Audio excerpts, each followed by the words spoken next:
My name is Devet, and yeah, I'm here to tell the story of how I ended up applying at 107 jobs, and that's the real number. Actually, there was a few that I realized didn't make it into my count, so it's over 107. I did about 15 years in the nonprofit space, so doing all kinds of nonprofit community development stuff, and towards the end, running a coding bootcamp, which actually got mentioned on the Ruby Rogues once, so it was Ruby famous. For various reasons, I realized that that career path for me is coming to an end, and I need to make a switch. I've been itching to code for a while. I found it about 5 years before this point, beginning of 2016. I've been playing with code for a while, ran this coding bootcamp thing, and I really want to switch into this career. I had a couple of obstacles to overcome, though. I had a family of 5, so I couldn't take, the first most junior position I walk into and just be like, yep, that sounds good, pay me whatever. I'm just here to learn. That was not an option. Also, I wanted to have some flexibility. I've got 3 young kids. I want to be able to be home at times. They need to at least let me work from home some days. And so, yeah, there was the challenge. And needless to say, it was a tall order to switch careers and walk right in, taking care of a family of 5, and sort this out.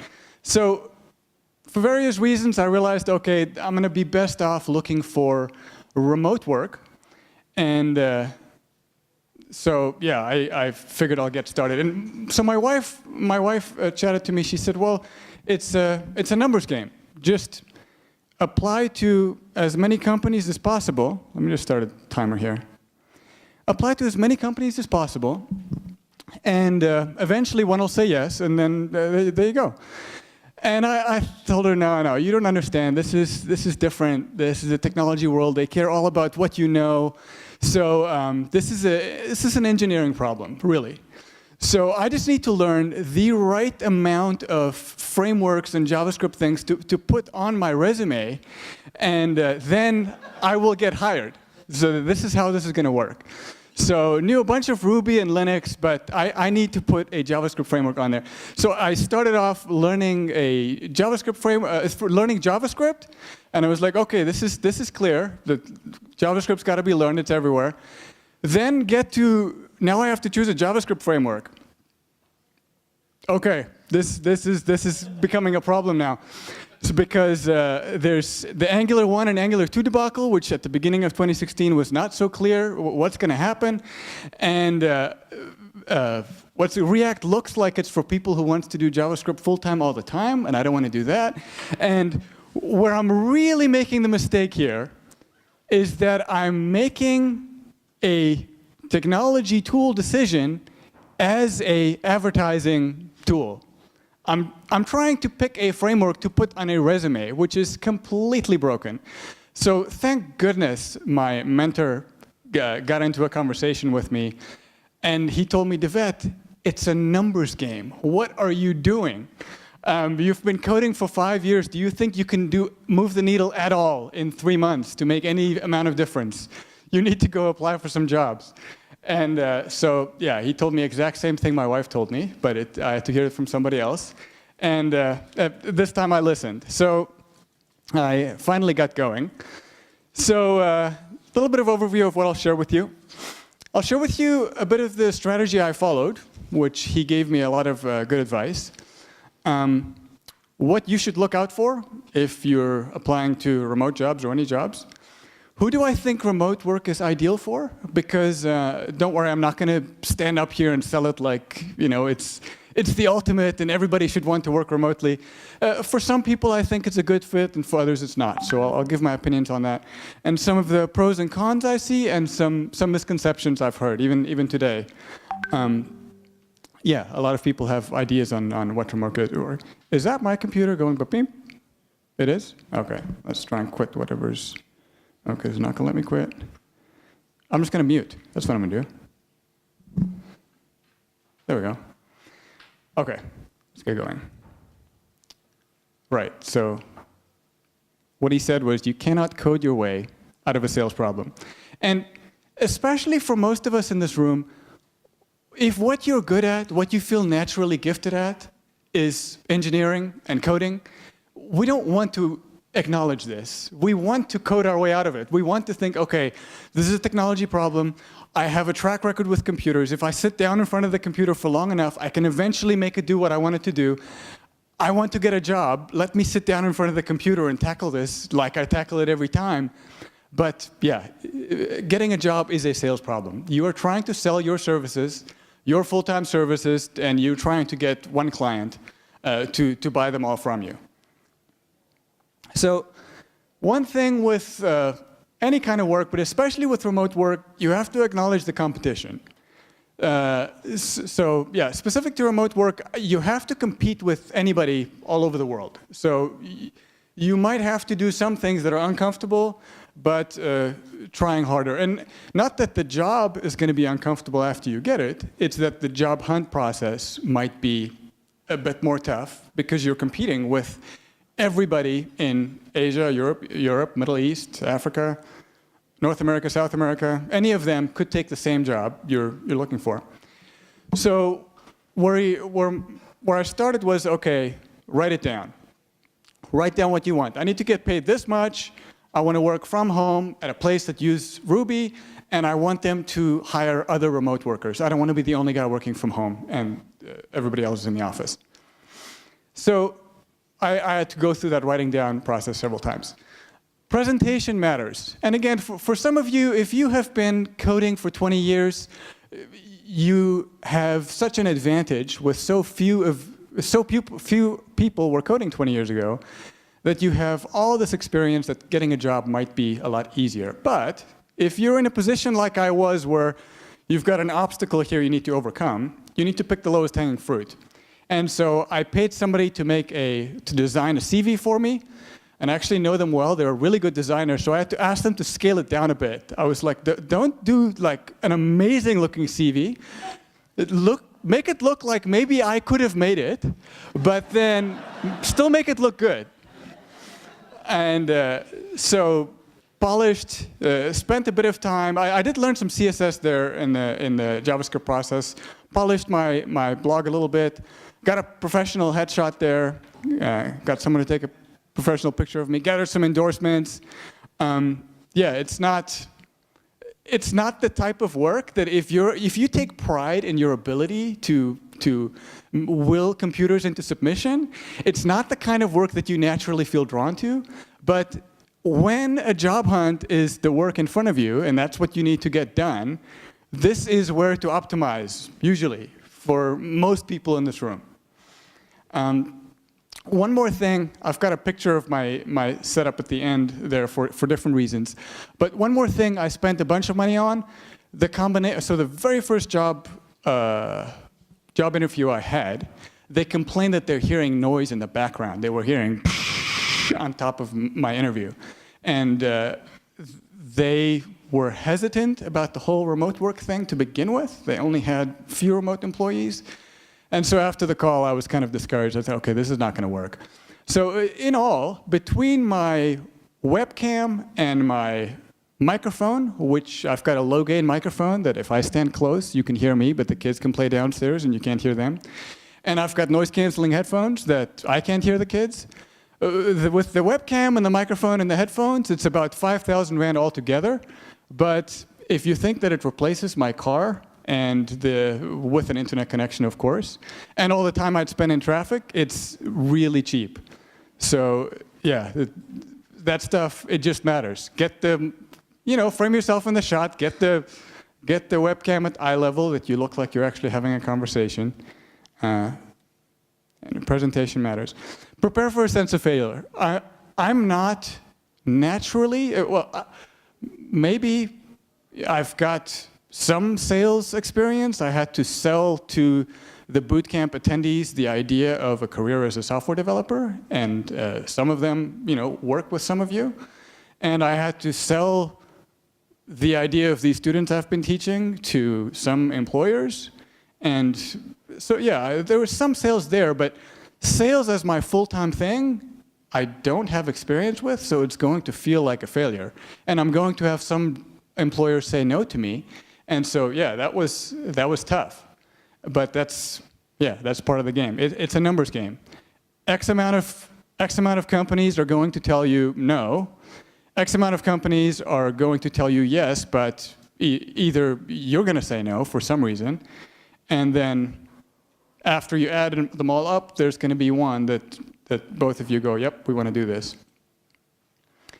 So I got organized and tracked my process. I had a spreadsheet where I would go research companies that use Ruby and hire remote workers. I would enter them all into a spreadsheet, and then I would go research them. So I think Raul, my friend here in the front row, he asked me during this process, how's it going? How's the job hunt going? And I told him really honestly, I'm hating life. This sucks. This is not what I would choose to do with my time. But it was a short season of doing something that I really don't enjoy in order to get somewhere. So yeah, entered them into a spreadsheet, and then I would start researching them, do some homework, understand what is important to this company, what are they trying to do, and then reach out to them. Well, decide, do I want to do that with them? Reach out to them and talk to them about, okay, if they're interested in helping, I don't know, helping people carpool, then, and part of the thing they're talking about is global warming, I have to decide, okay, can I get behind that? Okay, yeah, I can get behind that. Then I'll reach out to them and say, okay, I love what you guys are doing with people carpooling and how it saves global warming. I'd be proud to be on your team and tell my friends that's where I work. Let's chat. So that takes some work. It's not just fill in a CV, oh, they ask my name, put my name here, years of experience, this, that, send. You're going to have to put some work into it. Finding a job, if you're doing it right, should be a full-time job. If you're in between jobs, of course. So things to look out for. Things to look out for is time zone. This is one that I was surprised how some companies cannot budge on this one. I had more than one job that I was happy with them, and they were happy with me. And one of those, I was really happy with what they wanted to pay, but they could not budge on time zone. Either I need to be there at their stand-up meeting on a voice call, or they just want to be in connection, and I have to work either US hours or Australian hours or something. So that is something, most things I wouldn't try and bring up things that could be deal breakers in the very beginning, but time zone, I've seen it to be a deal breaker enough times that, yeah, I think you could bring it up earlier on to save yourself some time. Compensation is one that's harder to figure out. If you bring it up right in the beginning, it could seem like that's all you're interested in, and then there could be a deal breaker there. Also, after they get to know you a little bit, and they like you a little bit, and they've invested some time on you, they would be willing to usually pay more than what they would have if you asked them right in the beginning, what does it pay? But the opposite works as well. After you get to know them and you like them, you would usually end up taking less because you like them. But it's supposed to work this way, but that's how it works. So some people that I think remote work is ideal for are parents. So for me, I've got 3 young kids, and that's, for me, one of the main reasons why it works for me. The 3-year-old still takes a nap every day, and when she's done with nap time, she wakes up, but she's cuddly, and so I'll take a break from work, and I'll go crawl in bed with her and lay there with her. And those moments are not moments that I can choose to get back 10 years from now. If at a later point in life I'm like, oh man, I really would have liked more time with my kids, too late. So it's the time's now. Intrinsically motivated. So if you struggle with keeping yourself working, if you struggle with when no one's looking, you open Facebook, or when you want to, when the docs fail you and you just want to see a YouTube video of somebody spinning up a Docker container to do their Ruby environment, And as soon as you open Facebook, they're just, as soon as you open YouTube, they're way too good with their suggestions on the side. And you end up clicking on that. I'm still looking for a Chrome plugin to block all that stuff. But if you struggle with intrinsic motivation to push yourself to work, then remote work is going to be hard, because then you're eating out of that reserves of self-control you have every day. And so, yeah, that would be tough. But if you can motivate yourself to get your work done, it could be a good fit. Travelers, so there are people on my team who do not have a family, but so yeah, they're single. And so they'll just travel all throughout Asia, wherever it's cheap and, paradisical. That's not a word. But they'll work from, all kinds of nice places all over Asia, Thailand, Cambodia. And that seems really fun. I'm not at that season of life right now, but remote work seems ideal for that sort of person as well. And non-commuters, or if you want to immigrate, if you could just not have to switch jobs when you immigrate, that's convenient. Or if you really don't want to commute. If your company pays you enough to take an Uber every day, then I guess it doesn't matter, because you can be productive in the car. I did, and I talked to several people who took Ubers here, and probably will tomorrow as well, just to not lose an hour worth of work time. So I don't think remote work is ideal if you're living alone. You could use a co-working space, but yeah, unless you know that'll work for you, that might be a bit too much aloneness to be good for anyone. If you like to regularly go out at night, consider the time zone requirements. Because for me, I can't go out at night anyways unless I have a babysitter. So my boss is in California. If he wants to meet with me at 8:30 p.m., I don't care.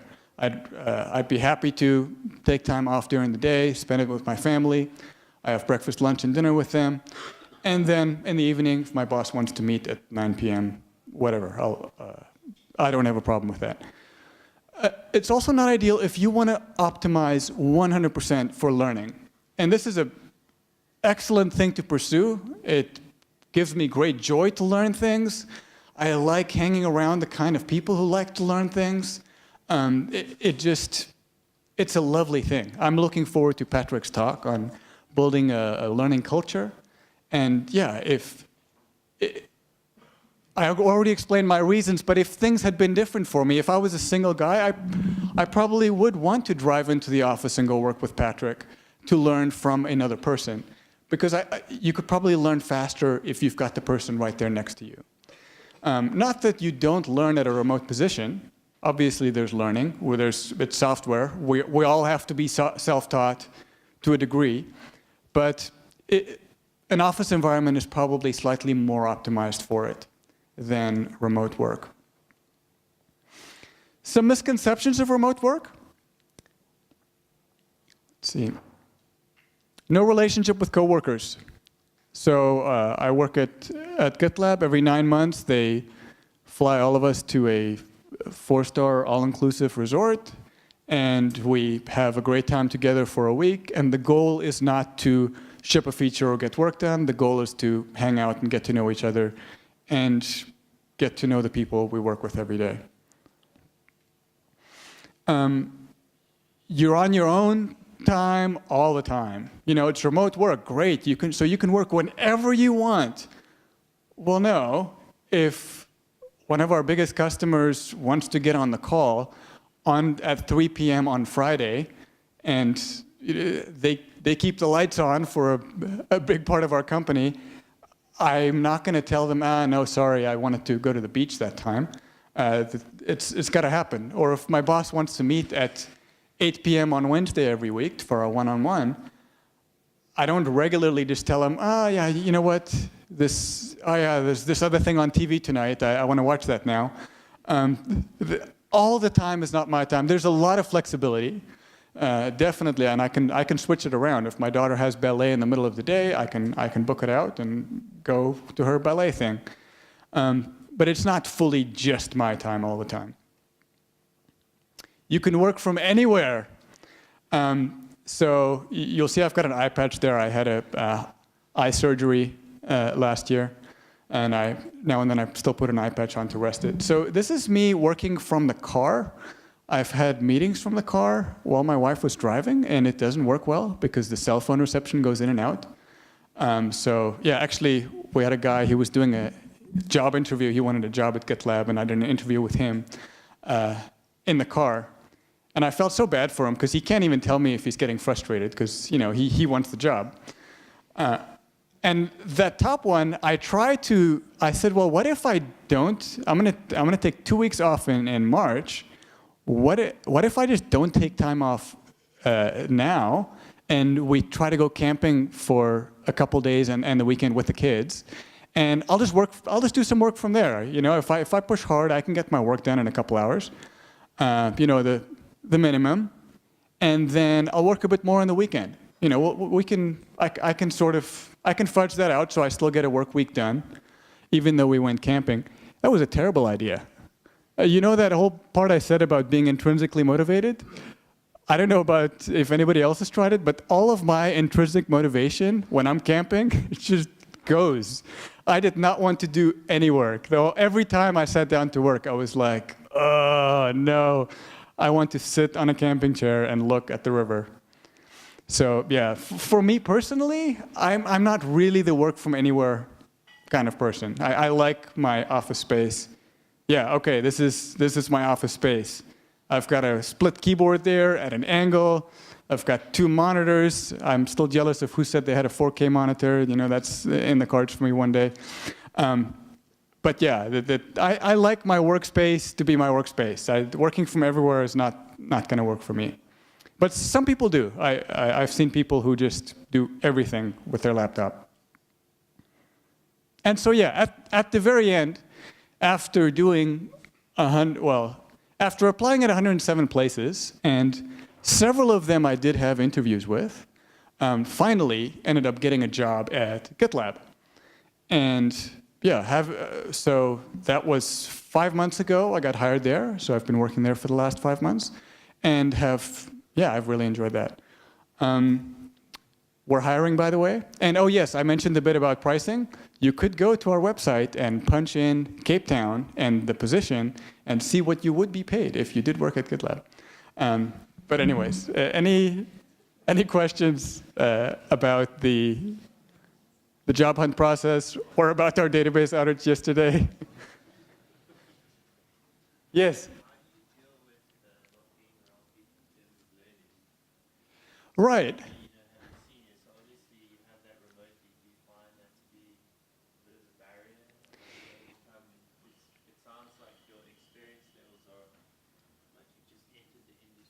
Right.